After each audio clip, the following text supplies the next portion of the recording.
La formación humanística es la construcción de un verdadero y auténtico ser humano, el cual sea útil para sí mismo y para la sociedad, con valores y principios que fomentan el respeto y la tolerancia.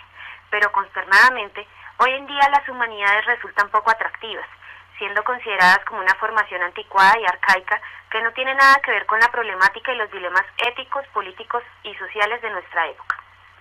Entonces, ¿hacia dónde vamos en una sociedad donde el utilitarismo del conocimiento es la panacea para salir del anonimato y poseer poder económico y financiero? No. Se puede permitir que las sociedades queden rezagadas en el estudio de las problemáticas sociales por enfatizarse en el mercantilismo y el materialismo de las tecnologías, dejando de lado lo que como sociedad nos compete. La realidad social actual es contundente y descarnada. El hombre solo se preocupa por grandes construcciones de edificios, avenidas y represas que desvían los ríos, consolidando la cultura del cemento y el acero, sin contar también con la indiferencia ante todo tipo de discriminación, invisibilización y degradación a personas por diferentes factores particulares. Pero a eso le llaman progreso y desarrollo, a una sociedad mecanizada y guiada por las nuevas tecnologías. O sea, el colombiano sabe decirse cuentos para justificar la corrupción, para justificar la violencia. Es grave que no exista en nuestro sistema educativo lineamientos claros y una política de Estado que prescriban la formación humanística como eje esencial en la educación, donde solo se forman profesionales sin sensibilidad humana, ética y moral, al punto de querer quitar lo poco que queda de ella, porque para los fines políticos de esta época no conviene que existan personas que sean críticas, que vayan en contra, sino que sean sumisas a las imponencias de un Estado lleno de corrupción y discriminación. Este es el caso específico de la UPTC, gracias a sus élites dominantes internas que están llevando a la institución a un proceso de autodestrucción, las cuales solo buscan formar profesionales olvidados de sus responsabilidades sociales, morales, espirituales y éticas, que salen al mercado laboral con la idea de llenarse los bolsillos en el menor tiempo posible sin importarles sus semejantes. Un país que le apuesta a la educación reduce la corrupción. Un país que no educa a su pueblo incrementa la corrupción. La falta de una formación humanística en las universidades de la sociedad capitalista globalizada imposibilita que exista un verdadero espíritu de diálogo entre los estudiantes. Las respuestas violentas cuando se presentan los conflictos es la constante. También se ha cortado el incremento de las ideas y las verdaderas prácticas democráticas por mucho que se hable reiteradamente de ellas.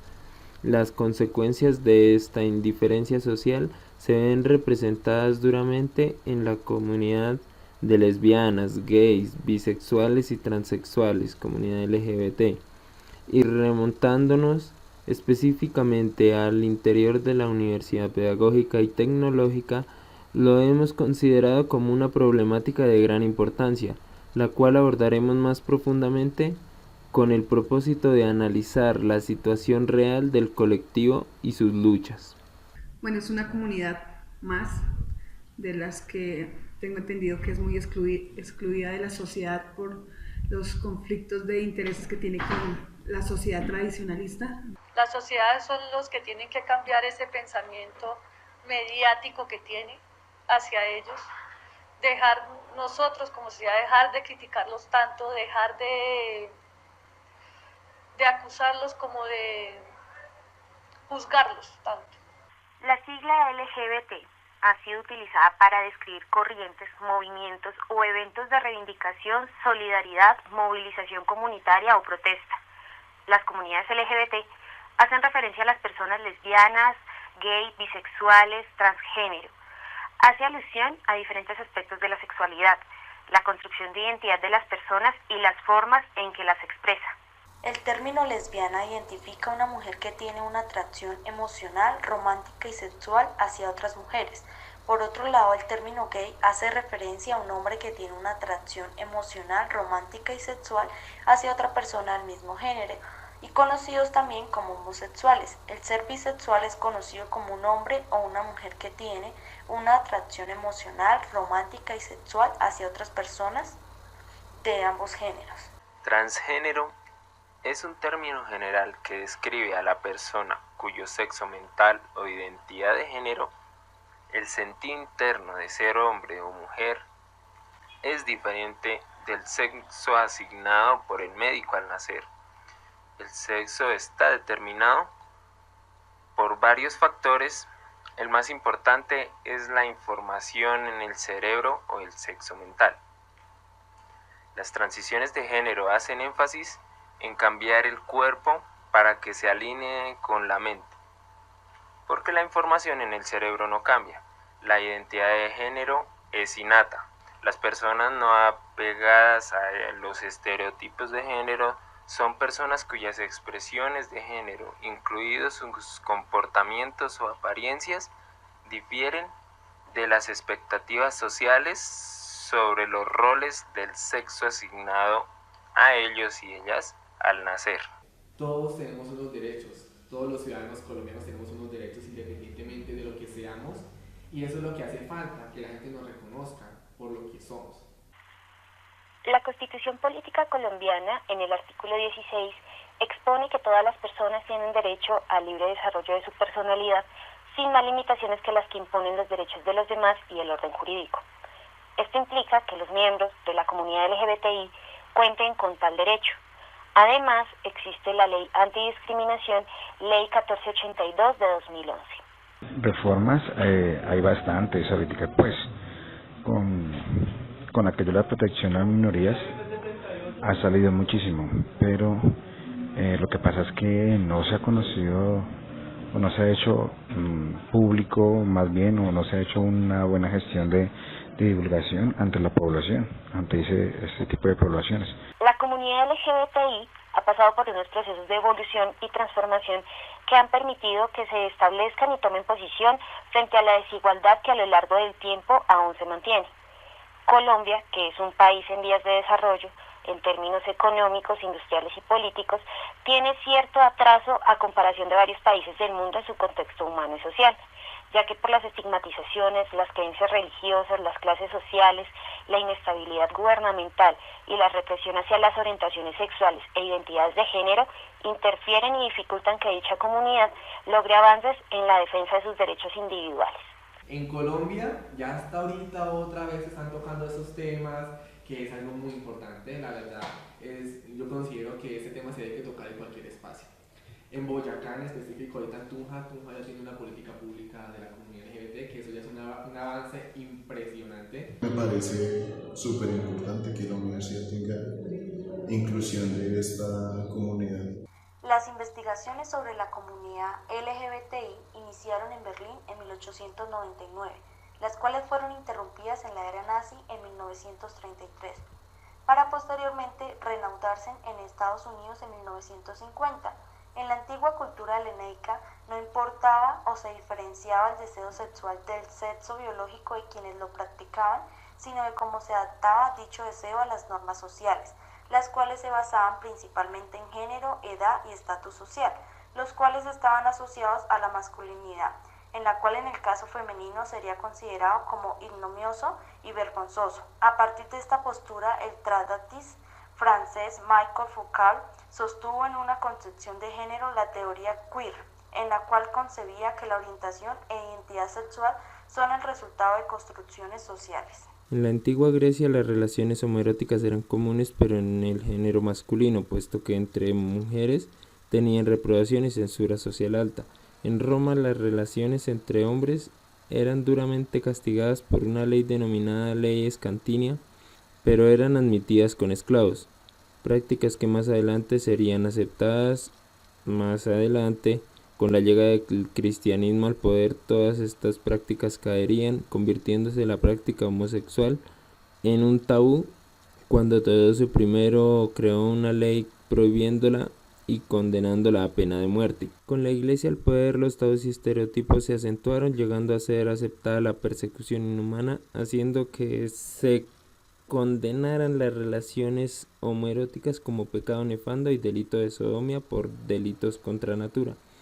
Posteriormente se produjeron en nombre de la Santa Inquisición torturas y vejámenes como la quema en hogueras, castración, humillación pública, la pera de la angustia, entre otras. En España, a inicios de la época moderna, era válida la persecución de los sodomitas, ya que era considerada como un crimen nefasto y un pecado contra la naturaleza del hombre.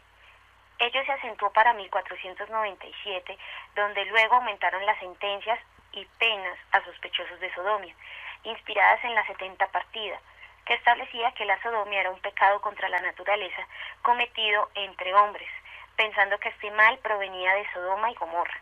En materia de acusación de crímenes, en 1530, el Consejo Supremo de la Inquisición de Aragón determinaba que un menor de 25 años podía hacerse testigo del delito y en capacidad de acusar. Por otro lado, en Florencia, Italia, surgió un hecho que representó la primera reacción ante dichas opresiones, un movimiento de hombres jóvenes que en 1494 se agruparon en las calles florentinas desafiando a las autoridades en su intención de reprimir la sexualidad. Jóvenes de diferentes condiciones sociales dieron a lucir públicamente a sus parejas, del mismo sexo claramente, y alegaban por sus derechos a los placeres. Ciertos jóvenes particianos provenientes de la familia Medici invadieron el Palacio de Gobierno y obligaron al cafaloniero 17 a renunciar, logrando que se revocara el exilio de acusados de sodomía. Para el año de 1933 se ordenó la quema y destrucción de la biblioteca del Instituto para el Estudio de la Sexualidad. En Alemania, la homofobia de Estado asentó persecuciones sistemáticas contra los homosexuales durante la República de Weimar, fomentando una campaña de exterminio masivo, enviando entre 10.000 y 15.000 hombres homosexuales a los campos de concentración, los cuales eran marcados con un triángulo de color rosa y siendo la población más elevados a pena de muerte. Posteriormente, el 28 de junio de 1969, en Estados Unidos, se presentó un hecho que marcó la historia de esta comunidad, los disturbios de Stonewall, la cual fue una manifestación caótica contra una redada policial que irrumpió en un bar de la ciudad de Nueva York. En Colombia, la lucha por el reconocimiento de los derechos homosexuales se remonta en el año 1940, en Bogotá, con la conformación de un grupo denominado Los Felipitos, el cual se encontraba en la clandestinidad. En 1970, uno de los activistas homosexuales más reconocidos en la historia de Colombia organizó un grupo LGBT en Medellín, apoyado por Manuel Belandia, otro activista del movimiento en Bogotá. En julio de 1981 se despenalizó la homosexualidad en Colombia y surgiendo nuevos colectivos como el Movimiento por la Liberación Homosexual, Grupo de Estudio y Liberación Gay, el Colectivo Landa y el Heliogábalos, y en 1982 se realiza la primera marcha de orgullo gay en Colombia. Pero fue una lucha ardua y tardía a causa de la actitud homofóbica de muchos sectores del país, siendo tan fuerte que entre 1986 y 1989 se perpetraron más de 640 homicidios contra gays a cargos de grupos como Mano Negra, Amor a Medellín, Amor a Manizales, Muerte a Homosexuales, Macetos del Magdalena Medio, Terminator de Aguachica y Autodefensas de Urabá. Actualmente el colectivo LGBT ha tenido varios avances, pero con rumbos distintos en sus desarrollos, mientras unos se han orientado hacia una discusión teórica sobre la diversidad sexual y los derechos sexuales como derechos humanos, otros han trabajado en el fortalecimiento de la acción legal mediante la conformación de un equipo multidisciplinario. Se destaca en este campo la despenalización de la condición de homosexualidad en 1980 y las tutelas ganadas en la década de los 90 en diferentes casos. El colectivo además ha tenido celebración oficial del Día del Orgullo Gay el 28 de junio con paradas en Medellín y Bogotá. El trabajo con grupos menos favorecidos de homosexuales y trabajadores sexuales. Los diferentes talleres sobre fortalecimiento de la identidad, las terapias para parejas y familias con hijos homosexuales o de otra inclinación sexual, y los espacios ganados en el ámbito internacional en las conferencias realizadas y la incursión en Internet con artículos de discusión sobre diferentes temas que les atañen. Para concluir, se debe destacar las acciones emprendidas a partir de la primera Convención Nacional de Gays y Lesbianas realizada en el año 2000, y en la que se estructuró un proyecto de agenda en el que participan varias organizaciones de 7 ciudades del país.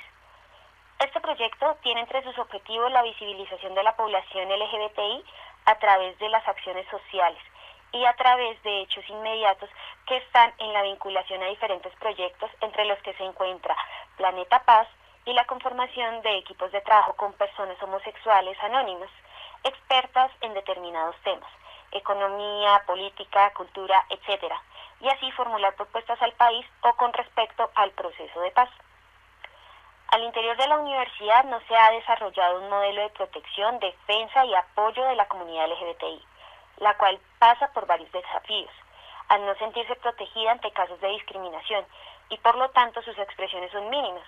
No hay una organización ni movilización al favor del colectivo, lo que no ha permitido que alcancen dicho reconocimiento. Ser gay en Colombia es estar bajo sospecha, es vivir bajo el prejuicio y la creencia errada de es malo, es peligroso. Existen varios factores que han impedido que el colectivo se incluya en la sociedad universitaria, los cuales han afectado desde tiempos remotos la aceptación de este grupo, tales como el culto religioso, ya que en Tunja es una ciudad altamente religiosa, con una dogmatización muy marcada, aumentando la indiferencia y el repudio a esta comunidad. Los casos de homofobia hacia esta comunidad también impiden la evolución del movimiento, ya que cuando no tienen protección prefieren invisibilizarse ante la sociedad.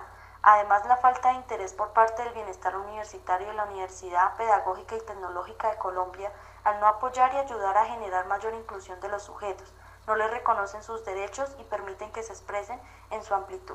La homofobia es el miedo irracional, repugnancia u odio a los gays, lesbianas o bisexuales o hacia los propios sentimientos homosexuales de uno mismo. Primero hay que quitar esa cortina que hay, ¿sí?, entre heterosexuales y homosexuales. El único apoyo que presta bienestar es, digamos, apoyo médico, psicológico, de enfermería, odontológico, que pues ahí no tiene ningún problema, uno puede ir como estudiante y ya sea como pues un apoyo psicológico cuando uno quiera hablar, no importa su orientación. La universidad, y en específico el bienestar universitario como tal, solo ofrece apoyo psicológico, pero no es específico para ellos, sino en general para toda la comunidad universitaria, ya que es lo que está estipulado en el Estatuto General de la Universidad, lavándose las manos mediante un convenio con la Casa de la Mujer, que a pesar de que aporta cierta ayuda no es suficiente para la lucha al reconocimiento del colectivo. La Casa de la Mujer les brinda apoyo a través de charlas, espacios para compartir y debatir sobre el quehacer y el por qué no han logrado la inclusión social. Porque a pesar de que lo han intentado, el factor social no ha permitido que ellos se integren abierta e independientemente de su orientación sexual. Además, que atentan en varias circunstancias sobre el derecho a la libre expresión en casos específicos como becas, residencias estudiantiles, servicios de orientación sexual, y ni hablar de los casos de acoso por parte de compañeros y profesores, quienes los ultrajan y abusan de su condición. Tampoco se generan espacios de encuentros, ni charlas entre la comunidad como tal, al interior de la universidad, por su timidez y miedo a ser identificados, juzgados y discriminados. Aquí en la universidad no se ha tocado el tema respecto a la comunidad LGBT y es algo que hace falta. ¿Ellos apoyan en caso de que hayan gestiones por parte de ustedes de algún encuentro de comunidades LGBT? No, nada, no se ha tocado ese tema, no les interesa. La comunidad universitaria, por su parte, tiene conocimiento sobre qué es la comunidad LGBT. La mayoría tiene o ha conocido al menos una persona perteneciente al colectivo, pero ninguno es consciente de ninguna organización en defensa de la comunidad, ni tampoco ninguna ley que la favorezca. A pesar de tener personas cercanas LGBT, son muy pocas las que conocen la lucha que este colectivo ha tenido y sus logros al respecto. Es triste el panorama en el que estamos.